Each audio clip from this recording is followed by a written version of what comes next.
News cities, खबर हर शहर की।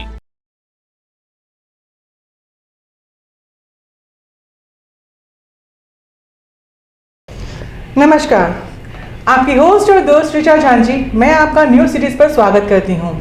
आज का हमारा ये शो बेहद खास होने वाला है। खास इसलिए क्योंकि आज मैं आपको रूबरू कराने वाली हूँ फ्यूजन रेसलिंग फेडरेशन के फाउंडर से, जिनकी नई सोच और उनके द्वारा उठाए गए नए कदम ने फ्यूजन रेसलिंग में धूम मचा दी है। विदेशों में जिस तरह से रेसलिंग की धूम है, उसी तरह से हमारे देश में भी रेसलिंग को लेकर युवाओं में काफ़ी उत्साह और उमंग देखने को मिल रहा है। देश में रेसलिंग को बढ़ावा देने को लेकर आज हमारे साथ फ्यूजन रेसलिंग फेडरेशन के फाउंडर मनीष राजपूत जी मौजूद हैं। मनीष जी से आज हम जानेंगे कि किस तरह से वो आजकल युवाओं को इस रेसलिंग से जोड़ रहे हैं। तो मनीष जी, स्वागत है आपका हमारे न्यूज सीरीज के स्टूडियो में। दर्शकों जानना चाहेंगे आपकी इस फेडरेशन के बारे में। पहले तो न्यूज़ सिटीज़ के सभी दर्शकों को मेरी तरफ से ज़्यादा प्रणाम और मुझे इस शो पे बुलाने के लिए बहुत बहुत शुक्रिया आपका। जिस तरह से फ्यूजन रेसलिंग नाम है हमारे गेम का, ये एक कई किस्म के गेम्स का मिला जुला एक रूप है, इसलिए इसको हम लोग फ्यूजन रेसलिंग बोलते हैं, जो कि एक काफ़ी पुराना फॉर्मेट अगर आप जानते हैं, जैसे जिसको प्रो रेसलिंग या फ्री स्टाइल रेसलिंग भी बोलते हैं, तो ये उसका एक स्पोर्ट्स वर्जन आप कह सकते हैं। लेटेस्ट और स्पोर्ट्स वर्जन इसका, अपग्रेडेड वर्जन इसका है जी। तो जैसे फ्यूजन रेसलिंग की बात चल रही है, तो हमारे दर्शकों के मन में काफ़ी सवाल उठ रहे होंगे। तो मनीष जी, दर्शक हमारे जानना चाहेंगे आपसे कि जिस तरह से WWE को सब देखते ही होंगे अपने अपने घरों में, और हम सब ये भी जानते हैं कि वह एक स्क्रिप्टेड खेल है, तो प्रो रेसलिंग और फ्यूजन रेसलिंग से किस तरह से अलग है ये? जो प्रो रेसलिंग है बेसिकली, जिस तरह से किसी भी गेम का एक फाउंडेशन जब डलता है, 170 किस्म के मार्शल आर्ट्स हैं। इंसान के पास 2 हाथ और 2 पैर ही होते हैं, उन्हीं के साथ एक डिफरेंट फॉर्मेट को लेकर के जब वो खेलते हैं, एक डिफरेंट सेट ऑफ रूल्स के साथ में, तो गेम ही बिल्कुल डिफरेंट हो जाता है। जो प्रो रेसलिंग, जिसको फ्री स्टाइल रेसलिंग या WWE टाइप की रेसलिंग बोला जाता है, वो बेसिकली एक स्क्रिप्टेड गेम है, एक एंटरटेनमेंट का साधन है, जिसमें प्लेयर्स एक पहले से तय किए हुए एक स्क्रिप्ट को फॉलो करते हैं और उसको एंटरटेनमेंट के तौर पे उसको परफॉर्म करते हैं। बट सिमिलर फॉर्मेट में स्क्रिप्टिंग के साथ साथ इसके अंदर कुछ पॉइंट सिस्टम डाले गए हैं, टीम गेम की तरह से हमने इसको डेवलप किया है, और उस प्रो रेसलिंग को एक फाउंडेशन रखते हुए हमने उसके अंदर पॉइंट्स डाल करके उसको एक स्पोर्ट्स फॉर्मेट में कन्वर्ट किया है। मनीष जी, जिस तरह से आपने अपने फ्यूजन रेसलिंग के बारे में बताया, मैं ये जानना चाहूँगी कि प्रो रेसलिंग तो पहले से सीरीज चलती आ रही है, तो इसमें जो फ्यूजन रेसलिंग है, तो ये कैसे इससे बड़ा प्लेटफॉर्म हो सकता है? देखिए, जो एंटरटेनमेंट का प्लेटफॉर्म है, जो प्रो रेसलिंग का प्लेटफॉर्म है, ये एक एंटरटेनमेंट पर्पस के लिए तो ठीक है, बट इसके अंदर कोई फ्यूचर गोल्स नहीं है। आप इसके अंदर मासेस को सपोर्ट नहीं कर सकते। अगर मैं खिलाड़ी की बात करता हूँ जो अपने लाइफ के कई साल देता है, पूरी डाइट के साथ में, पूरा अपने स्ट्रिक्ट रूल्स को फॉलो करते हुए किसी के अंदर ट्रेनिंग लेता है, अपना बचपन, अपनी जवानी इस पर सेक्रीफाइस करता है।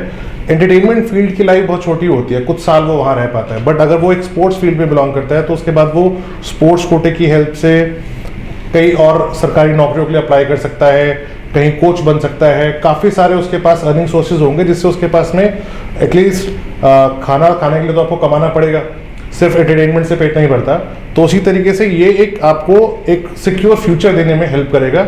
इसलिए फ्यूजन रेसलिंग जो है एक सिक्योर प्लेटफॉर्म है as compare to pro wrestling. तो मनीष जी, हमारे देश के जो युवा हैं जो इस रेसलिंग से जुड़ना चाहते हैं, वो जानना चाहेंगे कि आगे जाके फ्यूजन रेसलिंग का क्या भविष्य है और वो किस तरह से इस रेसलिंग से जुड़ सकते हैं।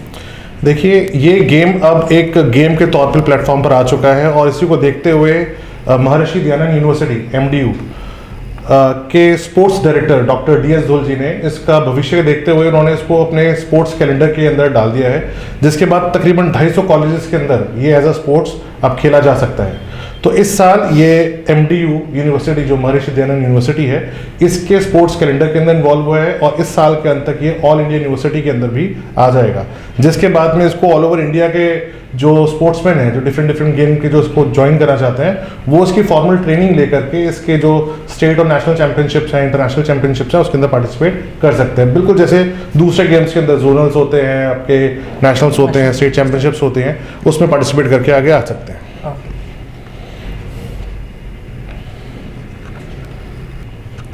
तो मनीष जी, मैं चाहती हूँ कि आप हमारे दर्शकों को बताएं कि आप इस फॉर्मेट को आगे किस तरह से बढ़ावा देने जा रहे हैं। जैसे कि मैंने भी आपको बताया कि इसको हम लोग यूनिवर्सिटी गेम्स में इंट्रोड्यूस ऑलरेडी कर चुके हैं। साथ ही साथ हम लोग इसके अंदर इस साल में हम लोग एक अपनी पहली लीग लेकर आ रहे हैं, जो हम लोग पहले भी लेकर आने वाले थे, बट कोविड की वजह से वो पोस्टपोन हो गई थी।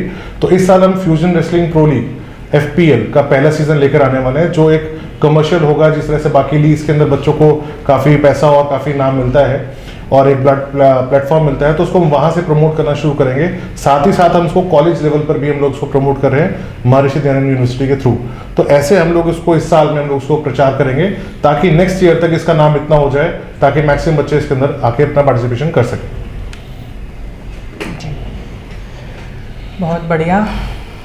हमारे दर्शकों के अंदर ये जिज्ञासा तो जरूर हो रही होगी कि इसका फॉर्मेट क्या है और इसके लिए योग्य क्यों क्या है। तो मनीष जी, मैं जानना चाहूंगी कि इसके एलिजिबिलिटी क्राइटेरिया क्या है। फ्यूजन रेसलिंग का एलिजिबिलिटी क्राइटेरिया की अगर मैं बात करूँ तो ये सबसे सिंपल है।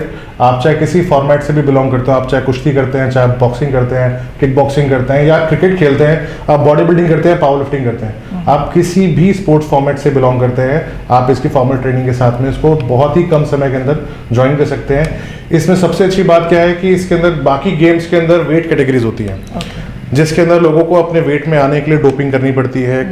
ऑफ सीजन में लोगों का वजन बढ़ जाता है, कभी घट जाता है, तो उस केस में वो लोग स्टेरॉइड्स का या कुछ ऐसे डोप का इस्तेमाल करते हैं जिससे वो अपने वेट को लेकर आते हैं। बट इसमें कोई वेट कैटेगरीज नहीं, इसमें टीम है, तो इसमें डोपिंग का चांस वैसे ही खत्म हो जाता है, क्योंकि आपको कोई भी ऐसा ड्रग यूज करने की जरूरत नहीं है जिससे आपको अपना वेट लाना पड़े। तो आपका वेट ज़्यादा है, कम है, हाइट ज़्यादा है, छोटी है, एज ज़्यादा है, कम है, से कोई फर्क नहीं पड़ता। किसी भी वेट कैटेगरी का आदमी, किसी भी एज ग्रुप का आदमी अपने साथ के ग्रुप्स के अंदर इसमें पार्टिसिपेट कर सकता है। तो हमारे युवाओं के लिए तो एक खुशखबरी है कि कोई भी इसमें पार्ट ले सकता है। तो मनीष जी, जो अभी आपने डोपिंग के बारे में बताया, तो डोपिंग के जो चार्जेस लगते हैं प्लेयर्स के ऊपर, ऐसा क्या कारण रहता है कि उनको डोपिंग के लिए मजबूर ये कदम उठाना पड़ता है? देखिए, ऐसा होता है कि प्रेशर बहुत ज़्यादा होता है जब कोई इंडिविजुअल गेम की बात करते हैं, तो उसमें अपनी परफॉर्मेंस को एनहांस करने के लिए उनको ड्रग्स की ज़रूरत पड़ती है। फॉर एग्जांपल, इंडिविजुअल गेम है, कोई कुश्ती है, तो उसमें पहली बात तो अपने आप की दावेदारी उस पर साबित करना कि मैं इसको खेलने के लिए इंटरनेशनली जा सकता हूँ या इस कॉम्पिटिशन में कम्पीट कर सकता हूँ, तो उसको अपने साथ के कई खिलाड़ियों को पीछे छोड़ने के लिए उनसे ज़्यादा पावर की ज़रूरत चाहिए होती है, स्ट्रेंथ चाहिए होती है। एथलेटिक्स की बात करें तो आपको तेज़ी चाहिए होती है। तो ऐसे में लोगों को ड्रग्स यूज़ करना उनकी कंपल्शन हो जाती है, क्योंकि हर शेर के ऊपर एक सवाल सिर्फ कहना ही बैठा हुआ है, और कौन किस कोच के अंडर तैयारी कर रहा है किसी को नहीं पता। तो बहुत से लोग जिनको अच्छी कोचिंग नहीं मिलती, फिर वो शॉर्टकट्स अपनाते हैं, डोपिंग करते हैं, और उसी को हम लोग हटाने के लिए चाहते थे कि किसी पे प्रेशर ना हो इंडिविजुअल परफॉर्मेंसेस का।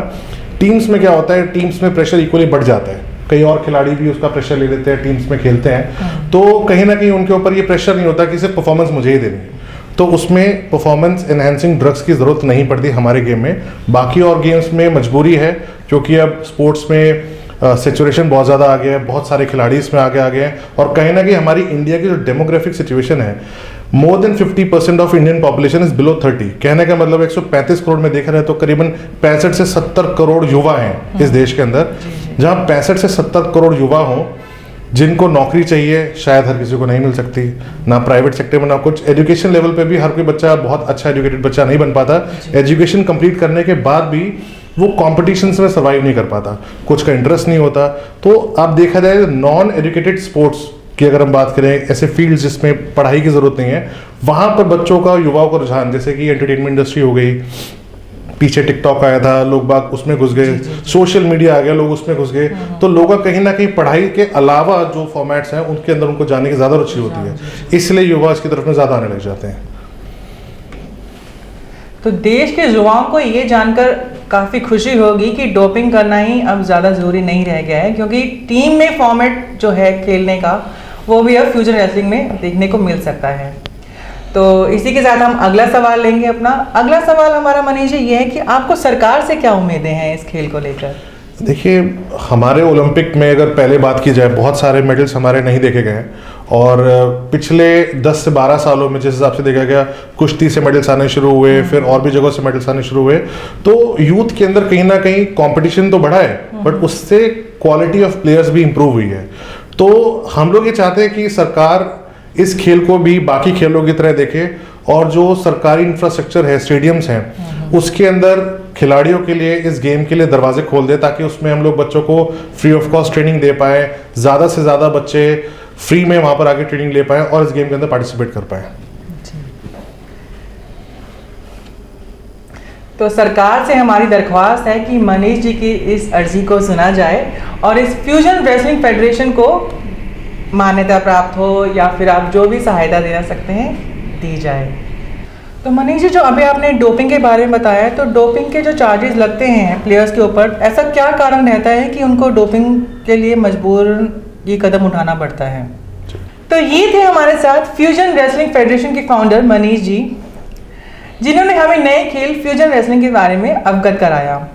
इसी तरह से हम आगे खेल और खेल से जुड़े हुए जाने माने हस्तियों से आपको रूबरू कराते रहेंगे। खेल जगत से जुड़ी हुई जानकारी के लिए लाइक, शेयर और सब्सक्राइब करना ना भूलें हमारे न्यूज़ सीरीज चैनल को। धन्यवाद।